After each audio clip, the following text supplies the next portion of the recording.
So if you could be here around 9, that would be great. Okay? Well, listen here. Hello, and welcome to 90 Day Fiancé MK. I'm Mr. O. Today, Miss H and I will be discussing part 2 of a Season 8 tell-all of Happily Ever After. In this episode, Gino and Jasmine end their segment and make some baby steps towards intimacy. Ed pretends not to care about Liz and Jason, who in turn pretend not to care about what Ed thinks. And everyone else in the house feels better about their situation because Angela is a screaming psychopath for the entire 2 hours. We'll be back again next week to talk about part 3 of a tell-all, and we're also back on our other channel, Love After Lockup MK, where we're covering the new season of Love After Lockup. Alright, thanks for listening, stay safe, and enjoy! Hello, Mr. O. Hello, Miss H. How are you today? I'm pretty good. We got reasonable recording time today. We're both Yes. off now, so Yeah. that's For all. like a That's all week. fun. Yeah, for like 1 week. 1 week we have like optimal time for recording this podcast, so that's great. So I'm enjoying that. Yeah, well, speaking of optimal vacation time, these guys are kind of on vacation, staying in this mansion. So let's just talk about the couples that were barely in it and what other random happenings were happening. So Sophie makes some random comment about Rob saying penises don't work in water. Rob is relating to Michael because Sophie doesn't let go of his mistakes either. Rob thinks that the mansion is very dramatic, and Sophie thinks everyone is just stressed, so she's not really looking forward to filming their segment. She's not sure if people are going to be Team Rob or Team Sophie. Over in Patrick and Thais' world, Thais makes a random comment that Patrick gets mad when they don't have sex because he assumes that she always has another man. And then Ashley tried to bond with Patrick by asking him his sign and telling him that she's getting into lifting. She then brags to Patrick about her hip thrusts. So a lot of just random ongoings with those couples. It is kind of fun, I think, to see that between all of them. And for the most part, they generally seem to get along. I think it helps that Patrick is kind of the designated bartender. Sure. And just keeps those drinks flowing. And even though, and we'll talk about this later, even though things are weird between some of the couples, like they're kind of forced to still be around each other. Yeah, there's definitely some weird forcing that we'll talk about like later, but I feel like other than the people who actually have on-show history, that we don't have a lot of friction between multiple couples, right? Right. It's even when, and we will certainly spend some time talking about how fucking nutso Angela is. Yeah. She has not, as we've seen in previous season, really been yelling at the other people on the show. Right. She's just been yelling at Michael, right? It makes you wonder a little bit, like, if he had been here this whole time, maybe she wouldn't have gotten so many fights with other people. Right. She just really wanted to fight with Michael and took it out on other people. Maybe that's what happened. Yeah. I mean, but other than that, we just have a lot of that. And we also have a lot of so I think the notable things you said is like a couple of weird comments about Patrick that was like, wait, what? Right. We had if I don't have sex with him, he thinks I have another man. Yeah. Right. Weird. And then later we have towards the end, he said something offhanded about foreign girls are like way better at listening and being behaved. And that's why I don't mess with American. He's like, I figured that shit out a long time ago. And it's like, what? Wait, what? Let's run that one back again. So maybe Patrick has some things going on below the surface that we don't know about. But when we get to people, we can get to people who actually were in the show. When we started off the show, we were still at the tell-all. We haven't made it to the mansion yet. We were still at the tell-all for the first day of filming, and we were finishing off with Jasmine and Gino, although finishing off is an interesting choice of words because we talk a lot about that. So we left off with Jasmine was, remember, accusing Gino of looking at videos of his ex, basically to masturbate to. So Lauren thinks that this counts as cheating, and so does Angela. They just disagree on the timeline of things and what happened, when was this, what were you doing, and most people don't understand why he would even look at kind of any porn anyway, especially if you're going to look at pictures of somebody that you've already been with. Jasmine's right here. Like, she will send you nudes, which would be a huge mistake on her part because we've seen how that backfired on her. Yeah. And Angela keeps saying if he keeps going this way, somebody's going to steal Jasmine away from him. Jasmine thinks that he's always finding excuses to not have sex so that he can just please himself. And on top of that, she even accuses him of forbidding her from using toys when she pleases herself. And he denies it. And basically everybody on stage laughs at it. And then we kind of move on. So more seriously, Jasmine tells everybody that right now she just feels like a single person who happens to be married, not really like a married person. So she feels like her needs are ignored in the whole relationship. He denies that he ignores her need. That never happens. But, and they, it also says, it's not that they're never intimate. It's just not as often as they should. Jasmine says she doesn't want to stay in a sexless marriage. And Gino is pretty much just like, well, I guess that means you have to stop fighting with me. So Patrick pipes up and says he doesn't understand why, Gino can't just every once in a while put his feelings aside and close his eyes and think of England. Like, just get it done. So Gino thinks that, he just can't do that. And Lauren says, well, maybe just start with like baby steps. We're talking about affection here. Not all affection is sex. Just hold her hand or something like that, right? Mm-hmm. Move closer towards it. So Ashley is actually trying to keep silent, and Sean just is kind of out of nowhere like, Ashley, what do you think about it? Let her be silent for once. Jeez. So she's just like, well, if Gino can't get over her the way he treats her, whether rightly or wrongly, it can't work. So Sophie is more sympathetic to Gino because she's heard some of the mean things Jasmine says, and she's like, I wouldn't be able to get down either. So Sean asks Jasmine if Jasmine has like a timeline over how she wants things to work. And Jasmine says, yes, I do have a timeline, but doesn't actually give one. She's just like, if things aren't better in a short amount of time, which is not a timeline, right, then things are, and I guess they'll have to break up. So Gino says that, he does like hug and snuggle and cuddle her in bed. But Ashley this time is like, how does that work if you don't sleep in the same bed? You definitely don't cuddle her while you're asleep if you're not in the same bed. So they ask Dana if he thinks this relationship's going to work. And he basically says, because he's still on stage, that Jasmine wants it to work, but it's pretty much in Gino's court.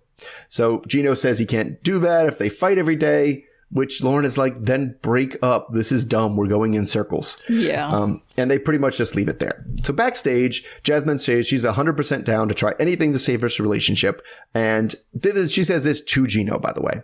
And she says, maybe we'll just start out by having a nice date and maybe sleeping in the same bed with no pressure to have sex or be intimate at all. So Gino thinks this sounds like a good idea. So later on, back at the mansion, he shares this news with everybody else. We decided to sleep in the same bed. Yay! God. But Patrick is still convinced this isn't going to work. He just cannot see Gino's side at all. He's just like, just bone your wife, dude, man. What are you doing? So Rob also doesn't understand, but he's kind of like, if you don't want to ever have sex with your wife, why are you together? I don't understand what's going on. Yeah, true. And so anyway, Gino blows it off and we really don't get anything. Things seem to get better because Jasmine is like flirting with him. She comes up and like covers his eyes and does the old guess who thing, flirty thing. He even brings him a drink, which will be contrasted later. And he is like, oh, thank you for this drink that you brought me. I see that you're here now. This is nice, as we will contrast later. Thais then asks them to kiss, and my God, what an awkward kiss they have in front of everybody with no tongue. So the next day, they tell everyone that they did make progress and they slept in the same bedroom, but not the same bed. Gino was like in the bed waiting for her, and she just decided she was going to sleep in the couch. So she says she felt like there was too much peer pressure to move things forward too quickly, and she wanted to make sure that he was actually ready and not just like getting pushed by everybody else. Oh, that's which is why she slept on the couch. Yeah. Yeah, I thought it was. So, I mean, this was a little bit weird because the whole time I just felt like these people were getting pushed farther and farther and farther apart. But this time there did seem to be progress. And so is it real progress, or is it just, do you think it's, and we'll get to it later, wow, Angela's such a shit show. We're better than that. We can make this work. No, I think it's so fake. And I think it's because Gino realizes what an ass he's coming off as, you know, and that's why I think like I just thought it was so fake the way that, you know, he comes in and like makes an announcement like, we've made progress. It's like, why? No one gives a shit. You guys are not at the tell-all. You're just hanging out. You don't need to announce to everyone at the mansion when you guys are like playing pool that you and Jasmine have made progress. I just feel like it's fake. It's just for show. And I think he's seeing how badly he's coming off, especially because Dana is pretty obviously on Team Jasmine now, which is kind of a contrast from when we first met Dana. Oh my God, the first time we met them? Oh, we met him? And he was so suspicious of Jasmine. He was convinced she was scamming him or just gold digging. And now he's like, nah, Gino's the problem. Right. And Gino like does his what you refer to as the Gino face. Right. And Dana calls him out for doing the Gino face. He's like, yep, that look right there. That's you not acknowledging that there's a problem here. Yeah. Yeah, that's true. That's true. And I can see that. I mean, Gino is at least, unlike other people on the show, smart enough to realize when the room is against him, right? Yeah. He did read the room, right? Of all the people, like we always say, read the room, dude. Like he did read the room, and the room was like, no, you need to try. And so, yeah, maybe it is just a fake. Okay, well, let me take these gestures of trying. Maybe she believes it. I don't know how fake she was being. That's the part that's what I'm a little confused about. I think she was suspicious too, which is part of the reason when he started saying nice things to her and like kissing her, she had this weird look like, what are you doing? Right. And it was just like a look of confusion. And I don't think it was because she was like, ew, disgusted by him, but she's just like, who is this man? Right. And so I think like she recognizes that it's fake as well. Or at least, yeah, she's cautious about it being fake when it comes up. Because, yeah, it's not great. And it was just like, I feel like of anybody, Gino should be the most thankful that Ed and Angela are in this house. Right. Because it's doing him the most favors to have these other two people in the house, like doing their shit in the house. Because once they get to the house, like all of Gino and Jasmine's stuff like goes away. Yeah, definitely. I think that it's very interesting how we've seen kind of Jasmine portrayed / Jasmine just being, right? If we think back on her first tell-all, that she was actually there in person, because I can't remember if she was there in person for because they were on before the 90 days, weren't they? Yeah. They had a couple of Jasmine coming in from Panama ones, I think so.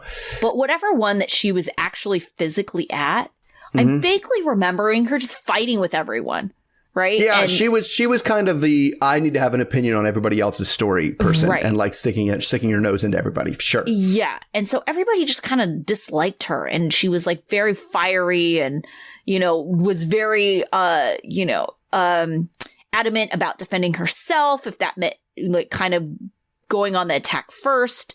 So I think all of that is very interesting difference from then versus now, where now she's trying to be a girl's girl. Oh, she definitely is a girl. She's one of the girls. They're all laughing around and giggling and stuff the whole time. But yes. She's being super supportive. It's like, and it's just so interesting that you're seeing this side of her now. And I mean, good for her. I appreciate like her evolution and all this, but it's also interesting that Gino is, getting kind of the villain edit, and he is not doing himself any favors by being stubborn, like so stubborn about some of these issues that he's not even denying. Like, let's get back to him looking up porn that involves his ex. Doesn't at all ever deny it. Nope. Well, and I thought it was funny because I feel like people's choice of what porn they like to watch was a common motif that kept coming up in this episode. Yeah. And I mean, I thought one of the things I thought was funny that I didn't mention is that at some point they're in the green room and Manuel is like, so you watch a lot of porn? Like, what do you watch? I feel like Manuel is like, wait, if this guy is watching such quality porn that he doesn't want to bang Jasmine, I need to know what this porn is. Like, I need to bookmark this. Yeah, this has got to be some primo shit. Like, I got to see this, right? And we got from that Ashley likes to watch girl on girl porn, which is, I feel like, super common for women. Anyway, like, But porn comes up a lot in this. Like, well, sex in general comes up a lot. Which is why they were talking about very specific, very explicit like sex talk in this episode for sure. Right, like shower sex, hot tub sex, and I think I know what Rob was getting at. It doesn't make penises not work, but it's not like they work the way they're supposed to, right? They're still like capable of doing things, but it's like a challenge. You'd think the water would make things less frictiony, and it does not. Things are more frictiony, and that like is not always great. All right. Okay. Speaking of not always great, let's talk about Ed and Liz. So Liz feels like Ed didn't like being cornered, and she was annoyed that he was trying to warn Jason about Liz's issues, since Liz claims that Jason knows everything about her. They're all heading back to the mansion, including Jason this time. Ed has a prediction that this relationship will last like 6 months, and Jason will be crying to Ed at a bar. Yeah, right. That would never happen. No. I don't even care if they're not together. He might be crying into a beer. It's not going to be with Ed. No. Ed says that he dodged a huge bullet. Liz and Jason walk to the bar in the house hand in hand, and Jason jokes about making babies with Liz later. Later, everyone, including Ed, Liz, and Jason, are all around a table, and Liz is telling everyone what had happened when Lauren tried to talk to Michael, and Ed just interrupts, saying that he wants to prove Liz wrong about the taco pasta night, which came out of nowhere. Like, Ashley had to be like, wait, are we talking about taco pasta right now? Oh, we weren't talking about what when you just like busted in. Yeah, that's weird. He wants to get his sister on the phone to get her side of the story, since she was also there. And Ashley interjects saying, wow, it's not about you. We were literally talking about something else. Yeah, Jason wants to know if Ed prepped his sister as he stands up to get in Ed's face. Ed tells Liz that she needs to stop drinking, and Jason attempts to defend her honor by telling Ed that he's not going to talk to her like that. Liz is just kind of laughing as Ed calls his sister, who's also called Liz, on speakerphone. Sister Liz starts telling the story of the taco pasta night, and no one except Liz and Jason and Ed are even really paying attention at this point. And Liz tries to help fill in the gaps of the story, since Sister Liz couldn't remember a detail. And then Ed yells at Liz to let his sister talk as Jason calls him a pussy. Thais just wants to know if Liz was really screaming at Ed as Ed claims. And Sister Liz says that emotions were definitely running high that night. Liz is recounting the things that Ed did that night, and Sister Liz goes on to say that Liz was acting exactly like this, which Liz points out is not screaming. Sister Liz says that's all she's going to say about it, and Liz tells everyone that it's because she's Christian, so she's not going to lie, and she swears that she wasn't fucking cussing. And I quote that. Ed takes Sister Liz off speakerphone, and he makes one-sided digs at Liz, saying, yes, he knows he needs to be with someone classy. Ashley tries to connect with Ed over his situation, saying that she understands where he was coming from. She just doesn't agree how he ended things. Ed says that Liz was after his money, which is kind of the first we've really heard that. He's just throwing everything out there at this point. For sure. Ashley says that he just needs to take the high road because there's nothing to prove to anyone. Ed thinks that he's somehow proven that Liz was lying through this phone call situation, but Liz seems to think she was exonerated of any lying accusations with the same conversation. So Ashley asks what lie Ed was talking about when he said that, Liz was lying. But then Ed says, oh, I don't want to talk about it. She's not his problem anymore. It's like, okay, so you can't even answer that question. Liz makes a loud declaration that she's happy she's dating someone she can look up to mentally and physically. And Ed counters her with saying she has sloppy sex. Liz then claims that Ed watches step-sibling porn. Yeah, which you were saying, porn comes up quite a bit in this episode. I will say in Ed's defense right now, it is really hard to not find step-sibling porn. Like, it is like all over the place. Flooding the porn channels. And they're not actually step-siblings. Exactly. So it's like, why does it matter? All right. Anyways, Ed waves Liz and Jason away, telling them to go away and just be happy. Jason is talking to Manuel in Spanish, and Manuel says it must be hard for Jason to be in the same house as an ex.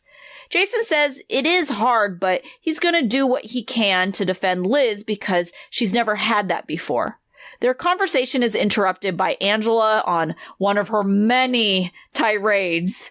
And Manuel tells Jason that you just should fear all women.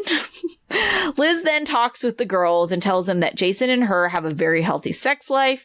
And she's even made him have period sex, which is maybe, not maybe, it is TMI. Yeah, we don't need to hear that. She tells them it took 6 months to get Ed to come with the assistance of porn. Once again, another porn reference.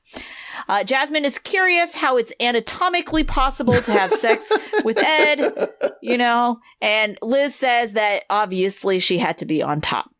Later, Jason and Liz make a show about how it's time for sex, and Jason picks her up, fireman and style, and carries her to the room as Patrick tries to cover Ed's eyes. Ed knows that they're just doing it for show, and he says that Liz is old news. Jasmine then adds that Liz says that she's always had to be on top, and she's just innocently, but not so innocently, adds this. I heard that she always had to be on top because Ed would get tired, and Ed doesn't laugh, but everyone else does. Yeah. Well, it was specifically Ed had to be on top, and Liz was like, yeah. And then after I was on top, he was still tired. I don't understand how that worked. I did all the work. Yeah. Ridiculous. So do you want to talk about them now, or do we want to move on to Lauren and Ed drama? Let's stop now, and then we'll go to Lauren and Ed drama quick, because that was kind of separate from all of this. Yeah. I just feel, did he feel bad not being the craziest person in the house and had to just be like, no, we must talk about me now. I need to take over from this. It just shows you how ridiculously self-centered this man is. No one had brought it up. There was no taco pasta drama. It was just done for. And he's in the middle of another conversation, in the straight middle of a conversation. Somebody was mid-sentence and he was like, excuse me, I was called a liar before and I need to set the record straight. And they're like, what are you talking about? We're talking about something else. Oh my gosh. He is so self-centered. And then I don't know why in that he thinks that somehow his sister proved that Liz was a liar, because she never said, oh yeah, Liz was screaming. Liz was unhinged. Liz, he was asked numerous times, was she yelling? Was she yelling? Was she yelling? And especially his timing came back to bite him, because she was like, oh, she's acting like she is right now. And was she being petty and short and angry? Sure. Yeah. But this is 2 seconds after Angela almost popped for blew her head off screaming at Michael. And then everybody was like, oh, she was being like this. And everybody's like, this at this point in time seems very reasonable now to all of us in his that's house. Not screaming. You want unhinged and screaming? Yeah, we got Angela over here.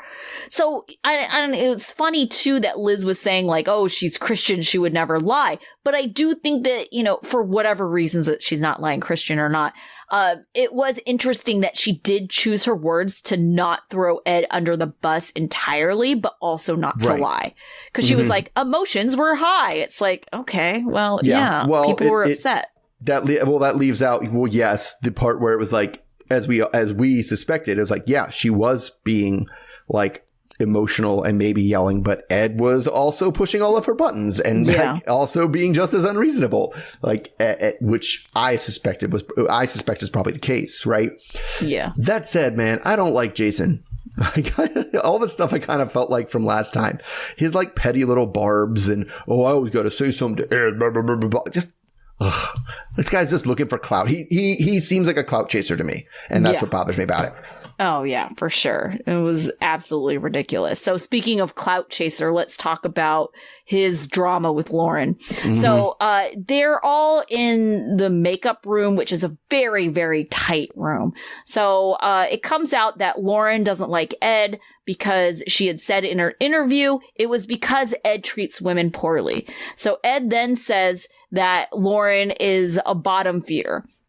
So Ed claims that Lauren doesn't own what she says. And so then they get into an argument where Lauren is defending herself and she is telling him to his face that she doesn't like him. So Ed says that she has no right to comment on him when she doesn't know him. So they're just arguing in the makeup chairs. And then Alex kind of hears the yelling and he's curious and he kind of pops in to see what it's from. And then Jasmine throws Ed under the bus further by sharing what he said in the van about Lauren behind her back. Namely, that she has a perfect life portrayed on TV, which he thinks is actual bullshit and they're not perfect, and that she's actually a chauvinist and she probably drives Alex crazy and Alex probably doesn't love her as much. Everyone kind of laughs at Ed's joke as we see, a throwback clip. Later on the tell-all, Ed says that he was waiting for an apology and he would rather have people tell him to his face anything negative. So Lauren gets up, marches across stage, and tells him that he's a bully. So once again, he calls her a chauvinist and that she hates men and loves women, which, I don't know, is that the most horrible thing? Especially, okay, anyways. Ed says he doesn't always think about what he says, but he does mean it. And Alex then tries to get in the middle saying that it's enough. Alex is just tired of this fight. And then Sean's like, oh, wait, I'm the host. I'm supposed to be saying this. So she steps in and says, yes, obviously nothing is getting resolved here. Mm-hmm. Okay, so is it so terrible that Lauren, speaks up for women? Because isn't that her argument against Ed, is that he speaks poorly to women? Yeah, but he says...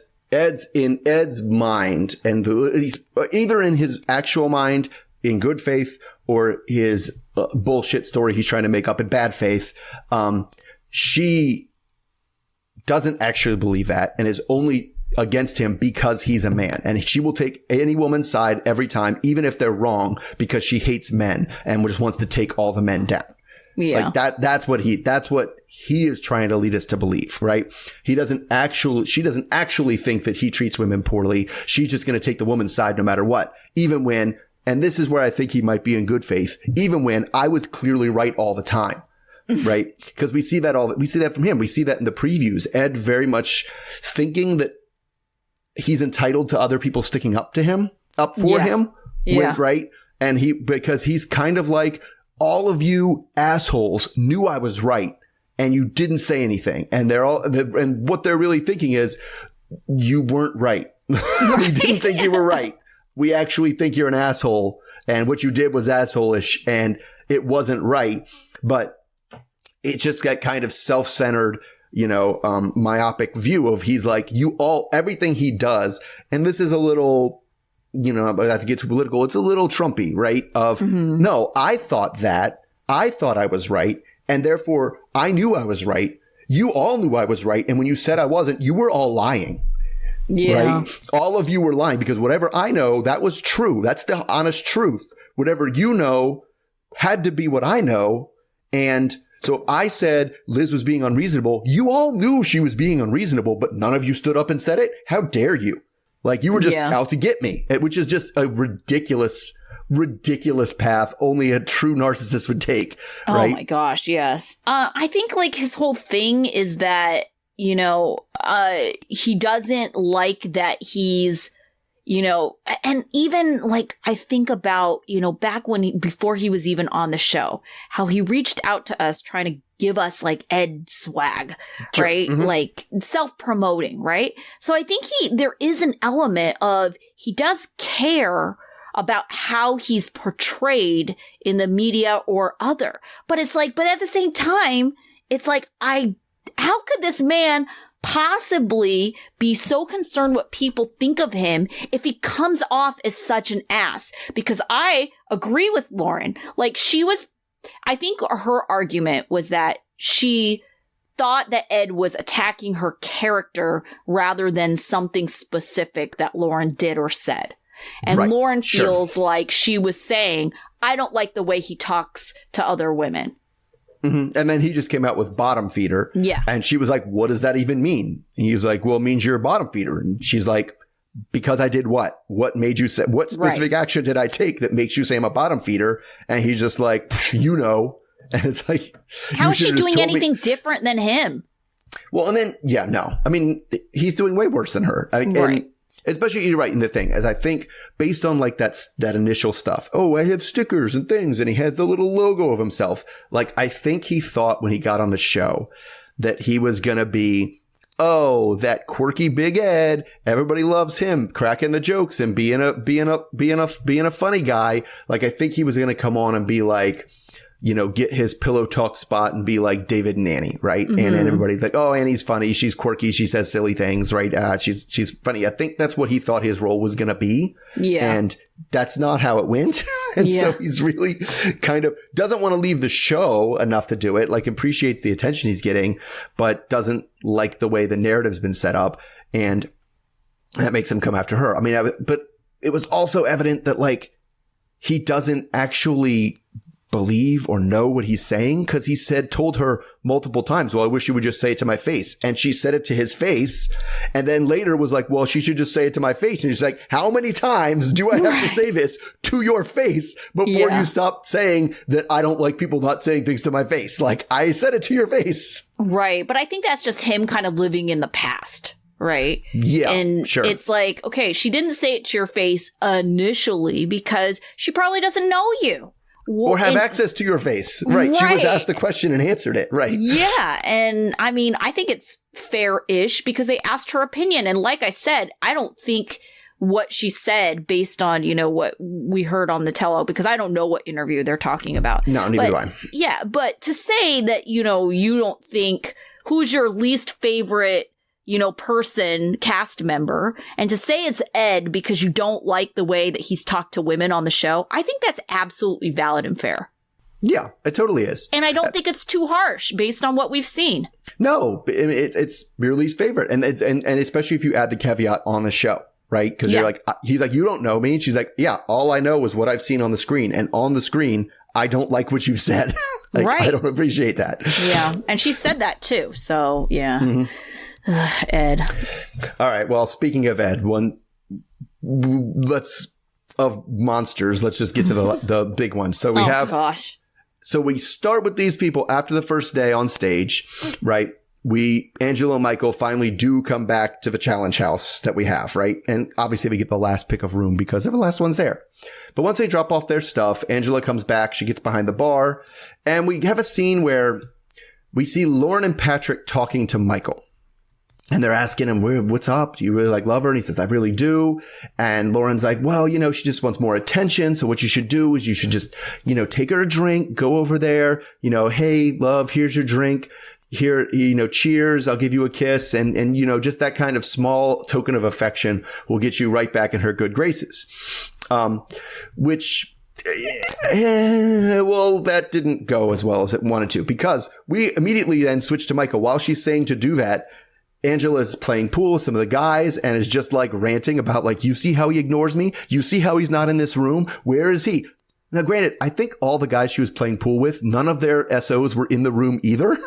Yeah. I was just like, it's normal. So anyway, Michael tries to do Lauren's thing, comes in and is like, hey, baby. And like, before he can even get any words out, is already getting lectured. Why weren't you in here? And he was like, says the absolute worst thing I can imagine. Just, well, I was talking about you. And so then it's disaster. You could see Lauren's face as her tiny gesture of nicety was just met with just unhinged screaming. There's so much unhinged screaming. This is the first bout of unhinged screaming. Well, wasn't there unhinged screaming last week too? I feel like this is just a continuation, because last week they weren't staying in the house overnight. So the only unhinged screaming we saw was when they were actually in the green room. On. Yes. But I mean, it just continues. It just does. And I'm not going to word for word go over the screaming because it didn't make any sense. It was nonsensical screaming. I don't even want to go. This one ends with her screaming about like the gist of all the screams is she thinks that Michael is trying to pretend that their relationship is peachy keen and good, but actually he's a lying scammer who has ruined everything, and people aren't seeing that, and they should. So she just like, you're the fucking problem. And it gets a big good, like she's yelling, she's screaming, like Ashley's eyes go real well. And then good guy Manuel, like at some point she puts down the cue stick that she had and he snatches up those cue sticks so fast. Like, let me get these over here. And like Jason pushes all the cue balls into the pockets while she's yelling. He's just like, yep, I'm going to take these sticks over here. And like, I feel like he's had experience with crazy lady. I was like, that's a guy who's seen bar fights. This is yes. So Lauren and Patrick try to explain how, listen, it's our fault. We pulled Michael aside. We were trying to talk to him. And she's like, no, it's not your fault. Like, kind of yelling at them, but trying to let them know that she's not mad at them. I'm mad at Michael, even though they're like, but you're mad at Michael for something we told Michael to do, right? Yeah. And she just doesn't give this. Lauren starts crying because, I mean, a lot of people would cry being in the situation.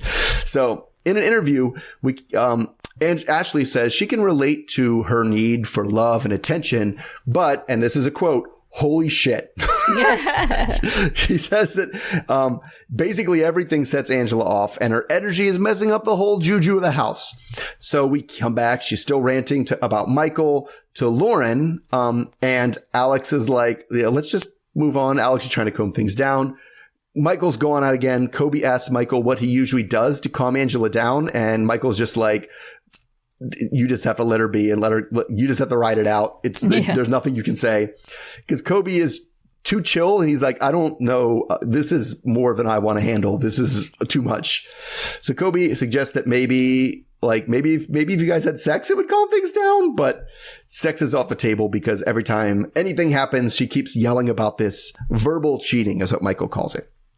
So later on, Ed and Angela are talking and she can't help but start cussing. Like he starts talking to Ed about stuff, and then it just becomes, oh, Michael can hear me, so I'm just going to get louder and louder and louder. And you know, for the horrible crime of talking to Manuel, who is weird because he's clearly not even talking to Manuel because they don't speak the same language. Right.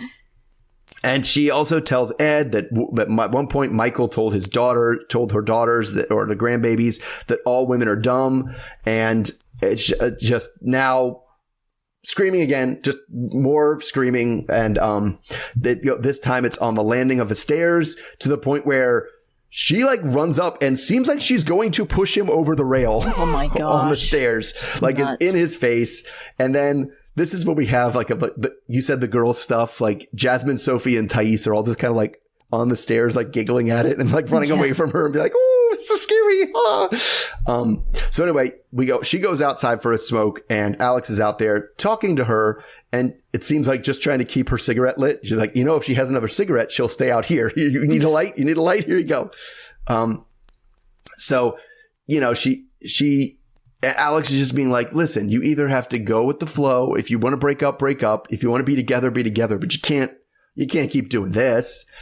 So Ashley says she kind of wants to talk to Michael about what's going on, but knows that because she have a vagina, that's not going to be possible. So Rob goes in instead and he goes into their room and he said he wouldn't be able to take what Michael did. And like, he's like, she's kirked out on you like 5 times already and you haven't done like anything. And Michael corrects him and says, oh, no, it's not what I'm doing now. It's the things I've done in the past that triggered her. So back outside, Alex finds out that tomorrow at the tell-all, she's going to have the PI there, which we never end up seeing in this episode. So inside, Rob tells Michael that the only way he's going to actually know the way he really feels about this relationship is to know how he feels after he stands up for himself. But then Angela comes in and starts yelling, and she tells Rob, like, if you want to ruin our marriage, you'll leave. And he was like, all right, I'll leave. And like, as she's slamming the door in Rob's face, he's like, have a good night. Like, the next day, of course, is no better. Angela is yelling at Michael because Kobe said something about like, I don't know, this doesn't seem very productive. You're not letting Michael talk at all. And then she yells at Michael. It's loud enough this is like the dressing. People have a dressing room. This is in the dressing rooms, so everybody can hear it. Ed even comes in. They're like, Ed, you've been on the show before with her. He's like, yeah, it's never been this bad. And even Jasmine and Gino were like, yeah, this is just humiliation. This seems over the line, which I feel like if Jasmine and Gino were telling you it's over the line, yikes. Yeah. She gets mad enough to leave. So then the Angela walkout count is at 2. And again, Michael still has not finished a complete sentence in front of her at all. Yeah, that's true. She goes outside. Michael goes outside to try to get her to come back in, while the other cast members are like, somebody should tell her she can't do this. But it's a whole thing. So when they come on stage for the actual tell-all, Sean asks where Angela and Michael are, and they're just like, oh. They all say that they kind of get the feeling that Angela is trying to keep Michael from talking to any of them, and they'd really like to hear Michael's side of things without Angela just turning it into absolute insane screaming. So they do make their way back to the stage, and when we get to them later on, we talk about Gino and Jasmine first. Sean asks Michael for his first impressions of the US, and he just, you could tell he's like really watching out for what he's saying. And he's like, I like being here. I'm thankful. Right. And it's interesting having to wear layers. Yeah. Right? It's like blink once if you're okay. Yes. And they ask about his favorite, they ask about food, and he said his favorite American food so far is, he's like, how do you say it? And she's just like, nuggets. Like, apparently he likes chicken nuggets, which he knows kind of makes him look juvenile. So they ask Angela about her pet peeves, and she calls out Michael for having wet dreams, like actual wet dreams where there's wetness involved, which is embarrassing. And then his pet peeve about her is how many cats there are around. So they ask about Michael, how Michael is with the kids, and Angela actually gives him credit for that and says he's a good granddaddy. Shocked. He was attentive. He's loving. And I was like, oh, that was like literally the first nice thing she said about him this whole time. They move on to talking about sex, and how, remember a while ago, she was like, we had sex 37 times in 2 weeks, like it was some sort of Guinness record. Mm-hmm. And they haven't done it since he's been here. So they ask Michael, and he starts trying to give a defense of himself. He's like, she's always yelling about the cheating and the lying, but it's always over something that happened before that she tells me she's forgiven, or tells me she's moved past, or tell me is okay. And she doesn't. It always comes back to that. She's talking to me like I'm a baby, like I'm not a man that she respects. But of course, that's all she can take, and she starts screaming again.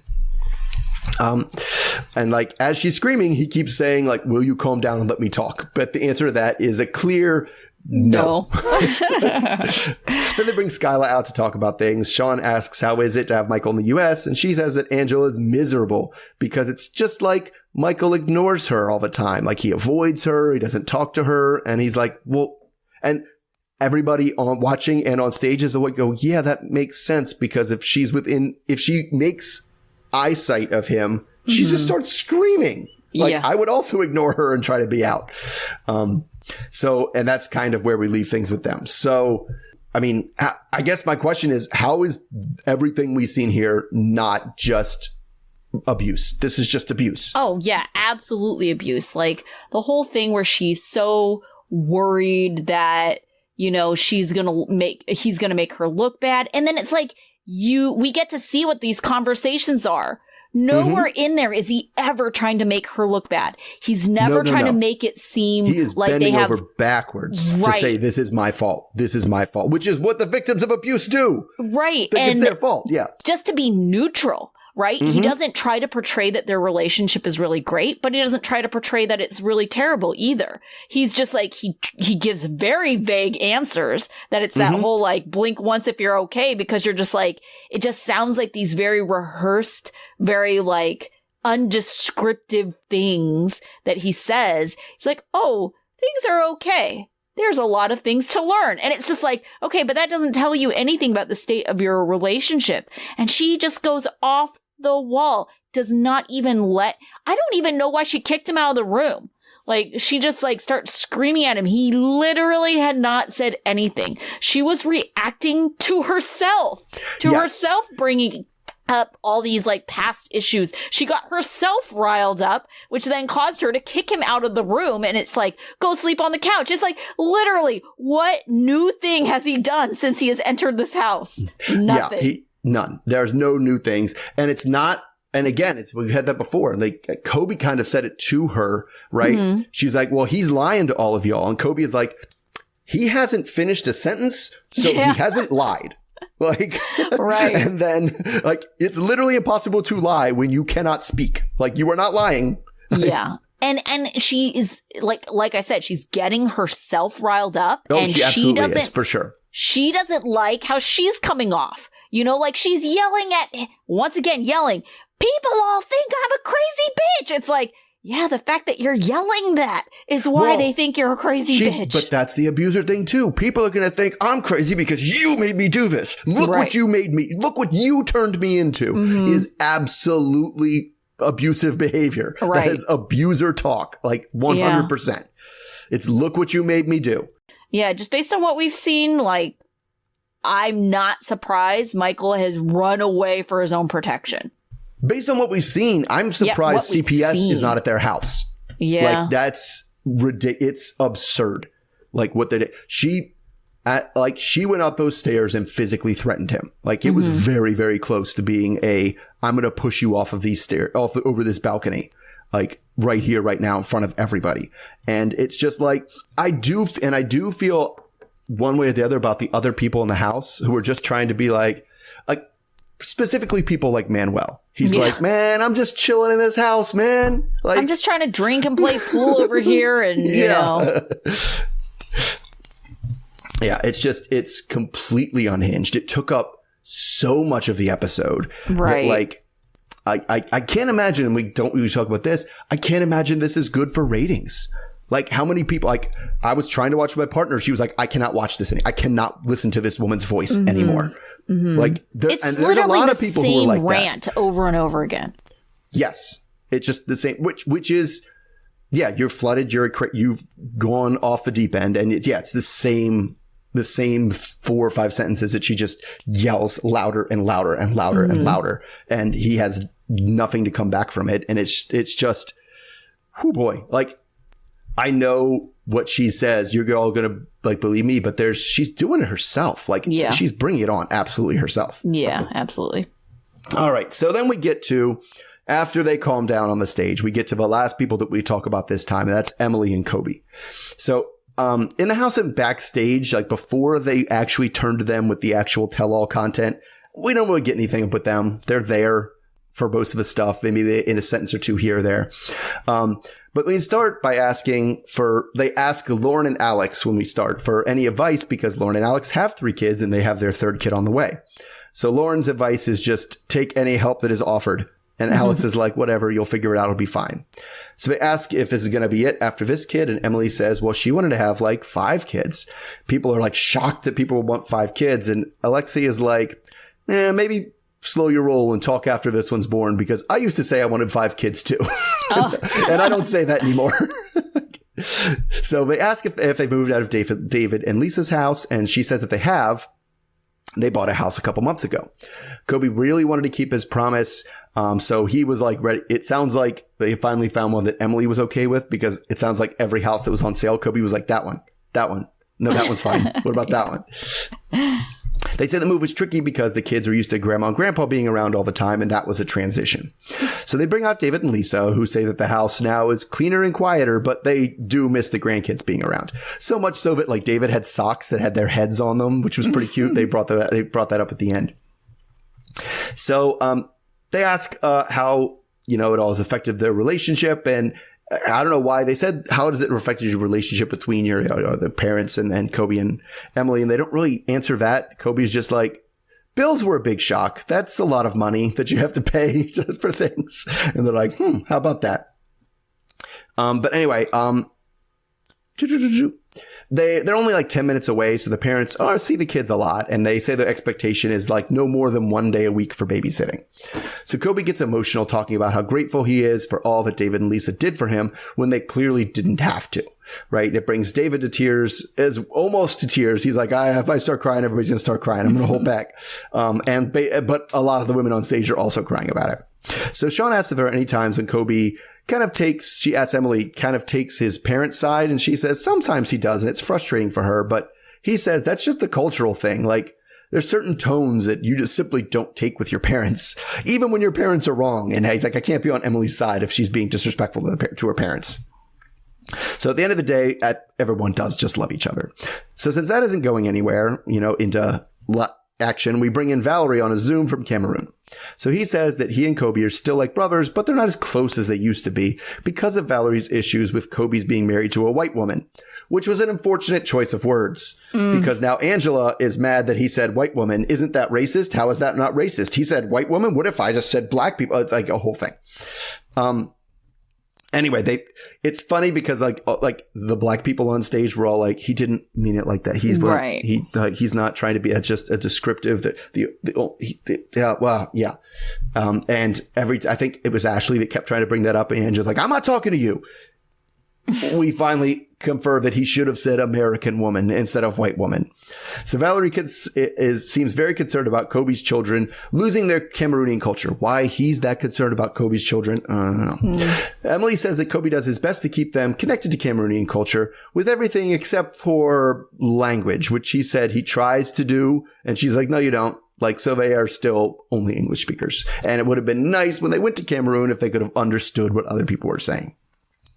To keep things going, Sean asks if Kobe, do you think she's too bossy? And he's like, well, yeah, kind of, especially when it comes to things I think I should have a say in, like the kid's name. Because evidently Kobe if they have a boy, they don't know the gender of the kid, wants to name the kid Valerie. And Emily is like, you want to name your kid after your friend that hates me? No, we're not doing that. So now Rob butts in and kind of says that it seems like in lots of situations, Emily's allowed to put her foot down, but Kobe isn't, which she says isn't true. Lauren thinks they should compromise, maybe make it a middle name or something. Like there's other options here. Sean wants to move on then, and then we're reminded about how Kobe may or may not have officially ended things with his ex before he hooked up with Emily in China, like way back at the beginning of the relationship. So Sean asks if Kobe was in love with his ex while he was with Emily, and he was like, it more or less sounds like, nah, we were just kind of hooking up. Like I wasn't ever in love with her. We were just hooking up. And so he kind of left that window open in case he could backslide into Cameroon. He's like, why would I close that window? That seems dumb. So they ask who thinks Kobe's in the wrong here. And there aren't a bunch of takers, but Emily adds on that Valerie told her that Kobe was still sending the ex money while they were starting to see each other. And that didn't stop until Emily got pregnant. So he says that, well, yeah, but it wasn't like it was a regular thing. Like she asked for money and I was like, okay, I have plenty. I can give you some money. So Lisa thinks that's not right. And David asks if Kobe ever considered polyamory. Like, was he looking for two wives, Emily and this other girl? And he's like, no. Emily says that she thinks that Kobe was just keeping this girl on the back burner and she just deserved to know about it sooner. Jasmine asks if he only married Emily because she got pregnant. And he says when they first met, it was really only about, and he literally says this in front of her parents, is just like, listen, I was just trying to fuck. And the parents like, we're right here. And so, but then they started talking and he more or less caught feelings. And he said, I love you first, even go to that. So to close, Sean asks if Valerie has any marital advice. And his marital advice is basically, Emily is too controlling. You need to get the kids to Cameroon ASAP. So after Kobe is gone, Jasmine asks, Jasmine kind of makes a statement and is like, wow, if he thinks American women are bossy, wait till he meets Latinas. Like, they got nothing on us. Yeah. So yeah, I guess we're right there. I mean, do you think I feel like they were trying to make a real big scandal out of this girlfriend thing, but it just seems to me as in like, that's the kind of dumb relationship stuff you do in your 20s. You're like, yeah, well, yeah. And they were in their 20s. So, and that just seems pretty par for the course to me, Yeah. I mean, I do think it's pretty normal-ish. I don't know if people are very upfront about talking about it, but it doesn't really surprise me. And do I think Kobe's a terrible person? No, not really. I mean, would they have been together if she hadn't gotten pregnant? I don't know. And I think that's the part that people kind of struggle with, right? They like to think that, oh, if you're starting a family with someone that, you're having a meaningful connection with them where it's like, this is a partner that you love. And, so I think it's like that oopsie baby thing, I think, that always makes people kind of are like, Yeah, well, I also think it's interesting that they don't ask Emily the same question. Like, would you have married him if you didn't get pregnant? Yeah. Right. And that's probably, I mean, it's clearly an oopsie baby, and they wouldn't have gotten married when they got married if she hadn't gotten pregnant, whether they would have made it at all. I think it's an open question for both of them. And I am of the opinion, maybe that's me and my background, that it doesn't matter. What matters is they're happy now. And they're committed to each other now. Absolutely. Sure. Yeah. Who cares about all that? Yeah. All right. I'm sure we're going to continue on with them, right? I think. I think they're done because we had David and Lisa walk off stage. Okay. And I think what we saw is we're going to get next time on. I feel like we got some more Angela stuff because the PI has to come out, right, and tell him what he found. Yeah. And then I think we might get some Sophie and Rob next time. Mm-hmm. So, which is interesting the way they've been doing this since this is so stretched out. Is, you know, they are doing a reasonable job at for us allowing it to be like these. There's big long storylines and chunks that are clearly one couple. Right. And it's not like 5 minutes of this, 5 minutes of that, 5 minutes of this, 5 minutes of that. That would make it very hard for a recap. So I got to say, I appreciate that. Yeah, it's been pretty good. We can say like one sentence or two sentences about the couples that weren't featured. Right.